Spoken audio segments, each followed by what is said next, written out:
The Supreme Court, in a 9-0 decision, instructed you to facilitate the return to the United States of Abrego Garcia, who the administration admitted was wrongfully deported to El Salvador. Your response? You've openly flouted judicial orders. When asked whether you have been in touch with El Salvador to return Abrego Garcia, you boasted, quote, "I would never tell you that. And you know who else I would never tell? A judge." Clearly, you don't care about the Fifth Amendment right to due process, and you don't care about the First Amendment either, since you've been very busy snatching students off of college campuses for exercising their right to free speech. You dredged up a relic from the McCarthy era to claim that student protesters posed a threat to the foreign policy of the United States. Give me a break, Mr. Secretary. You know as well as I do this isn't about national security, it's about punishing free speech. Like the McCarthy-era witch hunts of the 1950s, your campaign of fear and repression is eating away at foundational values of our democracy. Back then, it took one voice, Attorney Joseph Welch, to cut through the hysteria with the simple question that marked the beginning of the end of that shameful era. He asked Senator McCarthy, "Have you no sense of decency?" And I would ask you the same, Secretary Rubio. But you have shown through your words and your actions what the answer is. And I have to tell you directly and personally that I regret voting for you for Secretary of State. I yield back. May I respond? You may sit. Well, first of all, your regret for voting for me confirms I'm doing a good job, based on what I know. Well, that's about just your a record and flippant what you statement, stand Mr. for. Secretary. Can I respond, Mr. Chairman? You may. I didn't Okay. ask Senator, questions. please let the Secretary have I'd be the floor. happy to, but then I can respond to his Your time's up, Senator, and willfully used, I might add. Well- The hearing room fell silent as tension filled the air inside the Senate chamber. What was supposed to be a routine oversight discussion quickly turned into a fiery confrontation that no one expected. A Democratic senator launched a blistering attack, accusing the administration of abandoning humanitarian principles and undermining democracy. But the moment Marco Rubio was given the floor, the atmosphere changed instantly. What followed was not just a response, but a complete dismantling of the accusations placed before him. Rubio methodically pushed back against the claims, challenging the narrative and questioning the motives behind the criticism. In front of Congress, cameras rolling and reporters watching, the clash exposed deep divisions about foreign policy, immigration, and the role of American leadership around the world. And by the end of the exchange, many observers believed Rubio had turned the tables entirely. Senator Van Hollen. Thank you, Mr. Chairman. Mr. Secretary, you and I served together in Congress for 15 years.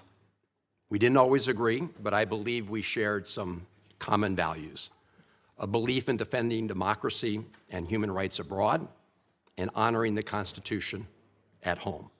That's why I voted to confirm you. I believed you would stand up for those principles. You haven't. You've done the opposite. And you used to speak with conviction about the importance of foreign aid as a tool to advance American values and interests. Then you stood by while Elon Musk took a chainsaw to USAID and other assistance programs.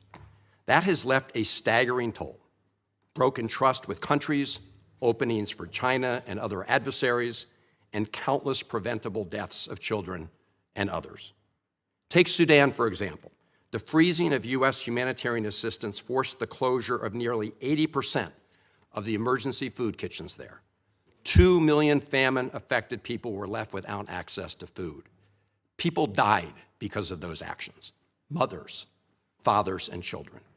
Tons of emergency food that could have saved their lives was left rotting in warehouses because you and Elon Musk refused to let USAID do its job. Sudan is a country where, by the administration's own determination, a genocide is unfolding in Darfur. But here's where it goes from cruel to despicable. While cutting off food aid to Sudanese families living through an actual genocide, you're fast-tracking white South Africans for refugee status under a manufactured claim that they are the victims of genocide. You tried to block the admission of individuals who had already been approved to come here as refugees while making bogus claims to justify granting such status to Afrikaners. You've made a mockery of our country's refugee process, turning it into a system of global apartheid where political ideology and race, more than truth or need, matter. And while you've turned away from a genocide in Sudan and invented one in South Africa, you teamed up with President Trump to throw the Ukrainian people under the bus and have been played like a fiddle by Vladimir Putin. Of course, Donald Trump not only said he would end the war in Ukraine on day one, he also said he would end the war in Gaza on day one.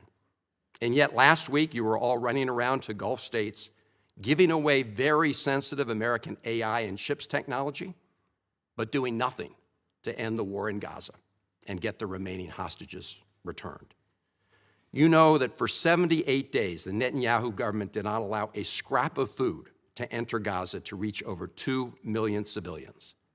57 children have died from malnutrition so far, and more than 14,000 children are in imminent danger of dying of starvation. As Cindy McCain said last week, and I quote, "Families in Gaza are starving while the food they need is sitting at the border."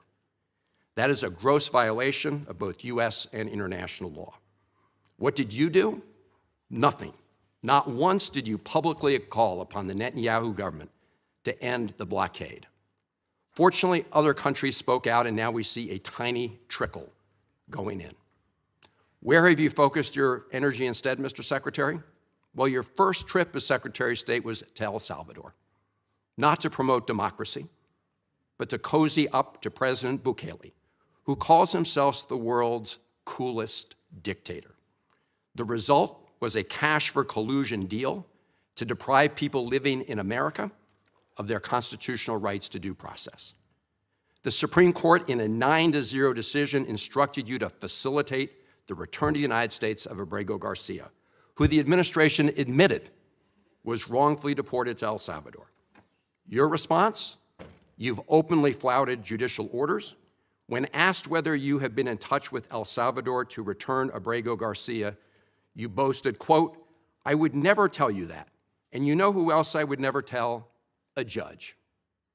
Clearly, you don't care about the Fifth Amendment right to due process, and you don't care about the First Amendment either, since you've been very busy snatching students off of college campuses for exercising their right to free speech.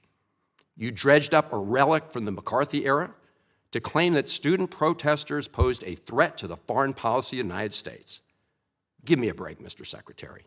You know as well as I do this isn't about national security, it's about punishing free speech.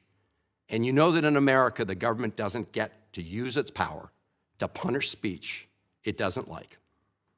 Yet in March, you boasted about revoking student visas, saying, and I'm quoting, "We do it every day. Every time I find one of these lunatics, I take away their visa," unquote. Let's look at one of those lunatics, Mr. Secretary, Ms. Ozturk. Her crime was co-authoring an op-ed in her college paper critical of Tufts University's response to the war in Gaza. Your own department found 0 links to terrorism, no anti-Semitic statements, but you still yanked her visa and shipped her off to detention in Louisiana. And the list goes on and on. The federal judge in the case of Mohsen Madawi, who is the Columbia student who was ambushed by federal agents at his citizenship appointment, said, and I quote, this is the judge, "Legal residents not charged with crimes or misconduct are being arrested and threatened with deportation for stating their views on the political issues of the day. Our nation has seen times like this before, especially during the Red Scare and Palmer raids. Like the McCarthy-era witch hunts of the 1950s, your campaign of fear and repression is eating away at foundational values of our democracy. Back then, it took one voice, Attorney Joseph Welch, to cut through the hysteria with the simple question that marked the beginning of the end of that shameful era. He asked Senator McCarthy, have you no sense of decency? And I would ask you the same, Secretary Rubio. But you have shown through your words and your actions what the answer is. And I have to tell you directly and personally that I regret voting for you for Secretary of State. I yield back. May I respond?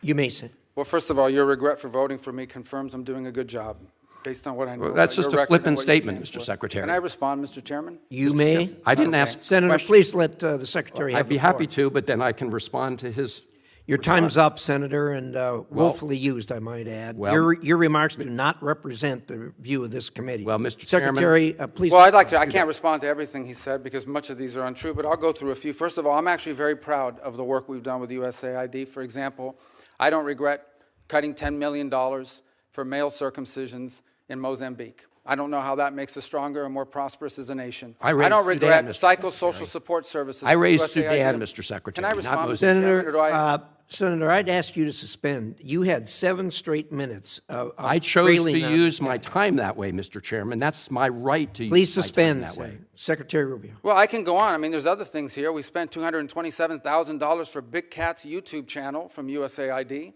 We spent $14 million for social cohesion in Mali, whatever the hell that means. So I can go on and on. I got the list here, and there's more. I didn't even bring the whole list. In the case of El Salvador, absolutely. Absolutely. We deported gang members, including the one you had a margarita with. And that guy is a human trafficker, and that guy is a gangbanger, and the evidence is going to be clear. In the days to come, you're going to see who you went to defend. Senator, I'm sorry, please, Mr. Chairman. Secretary No. Rubio has the floor. Mr. Chairman, he can't make unsubstantiated Senator, comments like that. Secretary Rubio has the floor. You had Secretary your time. Rubio should take that testimony to the federal court in the Senator, United States because well, he hasn't done it under oath. Here's another point, okay? There is a division in our government between the federal branch and the judicial branch. No judge in the judicial branch cannot tell me or the president how to conduct foreign policy. No judge can tell me how I have to outreach to a foreign partner or what I need to say to them. And if I do reach to that foreign partner and talk to them, I am under no obligation to share that with the judiciary branch. Just like a judge cannot order me to negotiate with a foreign minister of Russia, they cannot order me to negotiate with a foreign minister or the president of El Salvador. And if I did negotiate with them, which we have responded to them, and we've told them we've had communications with the president of El Salvador, I am under no obligation under our division of powers in this country and to share with the judicial branch how I conducted diplomacy of the United States. It would actually be counterproductive. If I started sharing with courts, or frankly, with the media, my conversations with foreign leaders and all of their details, no foreign leader would talk to me again, and we would break trust with them. So I have complied with every court order. What I won't comply with is an order to disclose what I'm saying and what we're talking about with a foreign leader, because then they won't talk to me. Diplomacy doesn't work that way.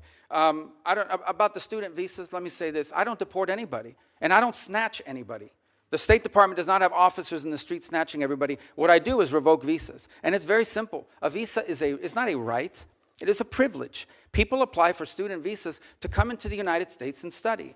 And if you tell me that you're coming to the United States to lead campus crusades, to take over libraries and try to burn down buildings and acts of violence, we're not going to give you a visa. Is that what Ms. Ozturk did? We're not going to give you a visa. Is that what she And if did? you do Come that- on, Mr. Secretary. And every single You're one of just these blowing cases, the smoke factors here are now. different. Senator, the bottom line is, if you're Senator, coming here to stir up trouble on our campuses, we will deny you a visa. And if you Does have the a First visa Amendment and we apply find you, to we will people revoke living it. in the United States? And we're going to do more. There are more coming. We're going to continue to revoke the visas of people who are here as guests and are disrupting our higher education facilities. People are paying money. These kids pay money to go to school, and they have to walk through Writing a bunch an of op-ed lunatics to the who are tough here on student newspapers visas. disrupting the Simple foreign as policy that. of the United I want to States. do more. I hope we can That's find more of these people. pathetic, Mr. In fact, the other Secretary. day, some guys led a riot. I forgot what university it was, and I asked, please, can you find the arrest records of all the people that were arrested at that riot at that campus? Because if any of them have a visa, we're going to revoke it. I feel so much safer All right, when you let's, lock up people like Ms. Ozturk, Mr. Secretary. We've had enough time on the subject. Thank you very much. And In the end, Marco Rubio's response cut through the accusations and shifted the entire tone of the hearing. Rather than retreating under pressure, he calmly dismantled the claims against him and reminded the room that leadership sometimes requires difficult decisions. Rubio emphasized that protecting American interests, maintaining strong diplomacy, and enforcing the law cannot be sacrificed for political talking points. His remarks also highlighted a fundamental principle, that foreign policy must be guided by strategy, accountability, and respect for constitutional boundaries. While critics attempted to frame his policies as harsh or controversial, Rubio made it clear that his focus remains on security, responsibility, and the long-term strength of the nation. Many watching the exchange saw a senator who was not intimidated by political theater, but determined to defend his record with facts and conviction. Moments like this reveal why Rubio continues to stand as one of the most outspoken voices in Washington's policy debates. And whether supporters or critics agree with him, his message in that hearing was unmistakable. America's leadership must be guided by strength, clarity, and unwavering commitment to its principles.